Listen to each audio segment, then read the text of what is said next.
Otasi holiroq joy qidirib, yana ichkariroqqa kuyovini boshlab ketdi.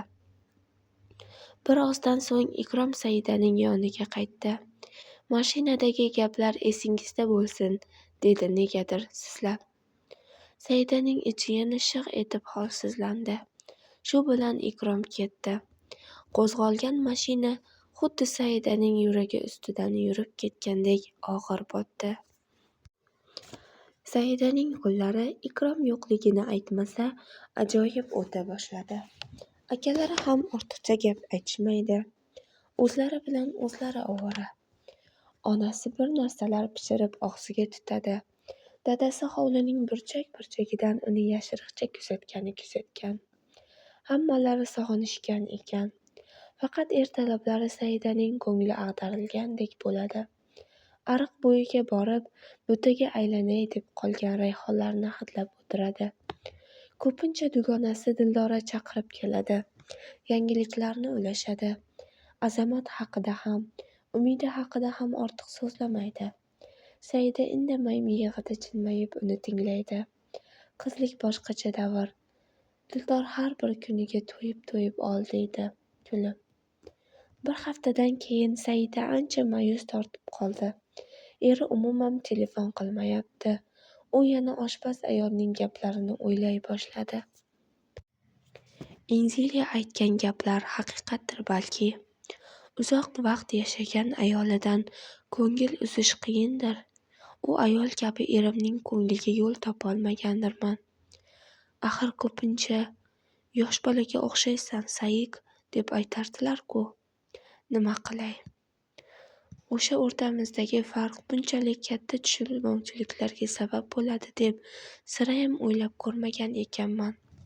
Boshida o'sha farq o'zimga sezilgandek edi. Keyin esa men uchun bilinmayotgandek tuyula boshlagandi. Telefon to'satdan jiringlab, unda Inzilyaning raqami ko'ringanda Lenaning yuragi orqaga tez urib ketdi. Gapir, dedi salom alikni ham unutib. Yelena Vladimirovna, bu yerda g'alati ishlar bo'layapti. Xo'jayin yomon ahvolda. G'imirlagan gaplardan sezishimcha, ikki o't orasida qolgan. Qanaqadir mafiyos qamoqdan chiqib, Ilyasovga tahdid qilyapti ekan. Bilasiz, Iris kimlarning odami?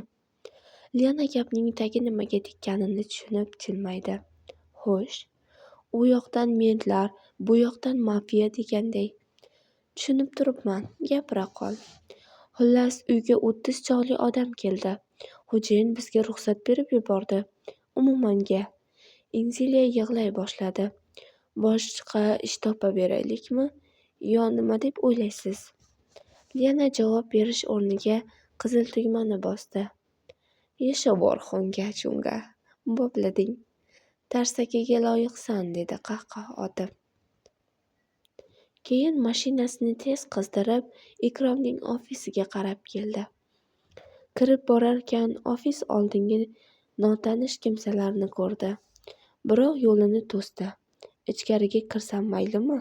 Dedi o'zi ham u yerdagi sovuqqonlikka hayratga tushib. Ichkarida Ikrom ship-shiykan xonada u yoqdan bu yoqqa yurardi. Ilyasich, bu nimasi? Dedi kipriklarini pirpiratib. Lena, keldingmi? O'tib ketadigan narsa. Ishda bo'lib turadi, e'tibor berma, dedi Ikrom xavotirini yashirgandek bo'lib. Lena egilib pichirladi. Boris Borisovichga chiqmadingmi? Ikrom aqling bormi degandek harakat qildi. Qo'li bilan qanday ularga chiqaman ishorasini qildi. Lena shundagina eshik yonidagi sharpani sezdi. Ikrom qalamni olib sekin tiqillatib yozdi. Keyin Lenaga tutqazdi. Ayol qog'ozni ochib o'qirkan, unda shunday so'zlar bor edi. Ehtiyotingni qil. Nomingdagi hamma narsani ishonchli kimgadir o'tkaz. Zinhor Igorni aralashtirma. Senga ham xavf borga o'xshayapti. Lena imo bilan jiddiymi deb so'radi. Ikrom sezilar-sezilmas bosh silkidi. Keyin ovozini chiqarib, nima ichasan? Ha, uzr aytgancha. Kechirib qo'yasan, dedi va bo'mbo'sh xonasiga alam aralash qarab qo'ydi. Mayli, bandalik, dedi ko'z qisib Lena va gaplashamiz degandek harakat qilib eshik tomonga yurdi. Ostonada gap poylayotgandek turgan Sharpa esa sal nariga chekingandek bo'ldi. Lena yo'l bo'yi o'ylab keldi. Ikromga nima bo'ldi ekan? Juda sertaraf tashvish. Keyin mashinasini Hunganing uyi tomonga burdi. Ishingni qoyillatding. Rapunzelning sochi shunchalik qudratga ega ekanligini bilmagan ekanman. Haqiqatda ertaklar hayotdan olinarkan, mana endi bilsam, dedi kulib. Keyin gap nimadaligini tushunmagan ikki jodugarning oldiga 2 bog'lam pulni irg'itdi. Alvido. O'ylaymanki, endi boshqa uchrashmaymiz. Lena hiringlagancha kulbani tark etdi. Lena uyi oldiga yaqinlasharkan, archa orqasida yashiringan Sharpani ko'rib, ichi shuv etib ketdi. Ikrom rost gapirgan ko'rinadi. Mana endi o'zining ham yuragi vahimaga to'ldi. Tez uchib kirib, seyfdan hujjatlarni oldi. 12 ta restoran, yana qancha kafe-bar, minutkalarning hujjatlarini qog'ozdan bo'shagan bir qutiga joyladi. Shoshgancha seyfni qulflab, uydan birov quvgandek otilgancha chiqib ketdi. Va nihoyat Ikromdan telefon bo'ldi. Saidaning barmoqlari qaltirab, hayajondan yerga o'tirib qoldi. Ikromning ovozi qandaydir bankaning ichidan kelayotgandek g'alati edi. Saida, yaxshimisan? Ahvoling qandoq? Ko'ngling aynimayaptimi? Nimaga jimsan? Saidaning bo'g'ziga xurlik tiqildi. Nima deyishni bilmadi. Ovozi qaltirab, tuzukman, deya oldi xolos. Nega shuncha kunda bitta qo'ng'iroq qilishga yaramadingiz, deya olmadi. Ikrom ham uning kayfiyatini sezib jim bo'lib qoldi. Saida, ko'ngling ko'p aynisa, qo'rqma. Issiq joydan sovuqqa, sovuqdan issiqqa iqlim o'zgartirib ko'tarolmayapsan shekilli. Vaqtinchalik holat. Oldin hech qayerga chiqmaganingdan bu, tushundingmi? Saida xuddi Ikrom yonida turgandek boshini silkib ma'qulladi. Yana bir gap. Vaqtim juda oz. Yana ozgina sabr qilgin, xo'p? Hammasi yaxshi bo'ladi. Eshityapsanmi? Saida piqillab yig'ladi. Qachon olib ketasiz? Aytdim-ku, ozgina sabr qil. Hamma gapim esingda tursin, xo'pmi? Bo'ptimi? Qisqa gudoklar eshitildi. Saida ovozsiz yig'ladi. Onasi kelib yelkasini siypaladi. Saidaning yana holsizligi tutib, onasiga suyanib qoldi. Lena hujjatlarni olib mashinasiga o'tirgach, xayoliga birdan o'g'li Igor keldi. Qayoqda ekan? O'yidan sal uzoqlashib olib to'xtadi. Telefonidan Igorning raqamini terdi. Apparat o'chiq. Keyin kontaktidan o'g'lining yaqin do'sti Goshaning raqamini qidirdi. Alo, Gosh, yaxshimisan? Igor yoningdami? Yo'q, birga emasmisizlar? Qiziq, ana bu bor edi-ku, qiz o'rtog'i. Ismi nima edi? Jenyamidi? O'shani raqami bormi senda? Gosha ham dumbilgina bola edi. Lenaning kulgisini qistatib, ajabtovur javob berdi. Nima emish? Igordan so'ray qoling. Jenyani raqamini. U biladimish. Ha, o'sha Igor yonimda bo'lmasa.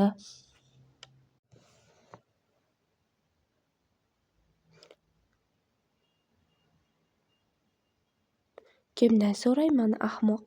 Javobdan qoniqmagan Lenaning abdi qiyshaydi. Xayoliga Ikrom keldi. Tinchmikan? Ko'rishganda paytavasiga qurt tushganini yashirgani bilan sezsa bo'ladigan ahvolda edi, o'yladi Lena. Telefonidan Ikromning raqamini terdi. Unda ham telefon o'chirilgan. Lena o'ylanib qoldi. Ko'zi ro'parasidan kelayotgan 3 yigitga tushdi. Ular ancha tarbaqaylab yurib kelardi. Ikkitasi soqolli, biri xuddi qoraytirilgan oynalar ortidan ham Lenani ko'rib turganday tikilib o'tib ketdi. Oxirgi paytdagi voqealar Lenaga yoqmayotgan edi. Ikromning xatga yozgan gaplarini o'yladi. Yonidagi o'rindiqda turgan quti ichidagi hujjatlarga qaradi. Boya uydan otilib chiqib, xavfsizligini ta'minlash uchun Igorni do'stinikidan olmoqchi edi. U ham yerga kirgandek yo'q. Qayoqdan qidirishni bilmaydi. Xayoliga Insilya keldi. Ikromning uy manzilini bersa, o'sha yoqqa borgani tuzuk. Hayotida ko'p sezgani, lekin tan olishni istamagani shu ediki, u Ikromsiz boshvog'ini yo'qotib qo'yarkan. Nima qilishini, qayerdan izlashni Lena Ikromsiz eplolmasdi. Raqam terib Insilyadan adresni so'rab oldi va mashinasini Ikromnikiga haydadi. Mashinasi oynalarini tushirib, sobiq eri xotinchasi bilan oz muddat yashagan uyga ko'z tashlarkan, tushunarsiz loyiha, dedi ijirg'anib. Uy oldida qandaydir ayol ko'rindi. Lena mashinadan tushib, uning yoniga bordi. Shu uyda yashaysizmi? Lena yuzida rasmiy tus berib. Yo'q, agentlikdanmiz. Saytga qo'yilgan e'lonni haqiqiyligini tekshirish uchun kelgandim. Xaridormisiz? Ha. Kutilmagan javobdan gapini zo'rg'a topib oldi. Xaridor edim. Puliga arziydimi, yo'q, shuni bilmoqchi edim. Qimmatlik qilmasa, tavsiya qilgan bo'lardim. Uymisan, uy. Shoshilinch sotuvga qo'yilgan.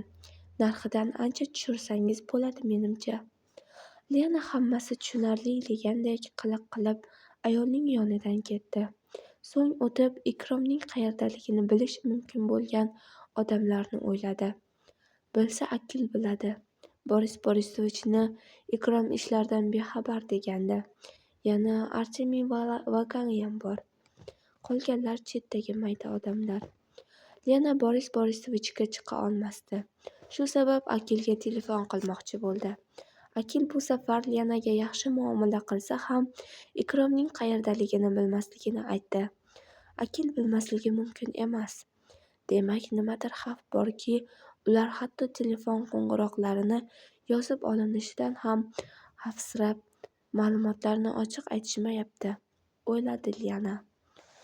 Nazarida o'zi chaqqan gugurt katta olovga aylanib, ho'lu quruq barobar yoqqan, endi uning o'ziga ham ilashayotgandek edi. Igor yer yutkurni topishim kerak. Lekin qayerdan? Lena o'y ichigida qoldi. To'satdan telefon jiringladi. Notanish raqam. Igor bo'lsa kerak. Lena telefonni qulog'iga tutishi bilan qanaqadir notanish qizning ovozi eshitildi. Lena qaltirab qoldi. O'g'li psixotrop dorilarni ko'p ichganidan hushini yo'qotganmish. Tungi klubdan hozir to'g'ri kasalxonaga olib kelib, Igorni zudlikda xususiy klinikaga oldirdi. Chunki kasalxona yo'lagida yana o'shanday tarvaqaylab yuradigan soqollilarga o'xshab odam Lenani ko'rib qolgandi. Bu joy yaxshi qo'riqlanadimi o'zi? So'radi u bosh vrachdan. Ortiqcha vahimaga berilmaslikka zo'r berib. Hozir buni uddalay olmayotgandi. Oshqozonini yuvdik. Yaxshiki vaqtida kasalxonaga eltishgan. Sal o'ziga keldi. 1-2 hujjatlarini imzolab va to'lovlarni qilib, ertaga olib ketishingiz mumkin. Vrachning bu gaplari Lenani ancha xotirjam torttirdi. Kasalxonadan chiqib, mashinada o'ylanib ancha o'tirib qoldi. Hamma narsa tez sodir bo'layotganidan u qattiq dovdirab qolgandi.